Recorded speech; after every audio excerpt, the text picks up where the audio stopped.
Once upon a time, in a peaceful forest, there lived a turtle named Titu. Titu was very slow but always did his work with care. The other animals laughed at him because he could not run fast. One day, a rabbit named Rinku challenged Titu to a race. All the animals gathered to watch. "You will never win," laughed Rinku. But Titu smiled and said, "Let's try." The race began. Rinku ran very fast and soon was far ahead. But he saw a tree and thought, "I will take a nap. That turtle is too slow."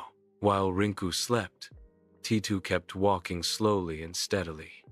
Step by step, he moved forward. By the time Rinku woke up, Titu was near the finish line. Rinku ran quickly, but it was too late. Titu won the race. All the animals cheered for him. From that day, they respected him for his patience and hard work. Moral: slow and steady wins the race.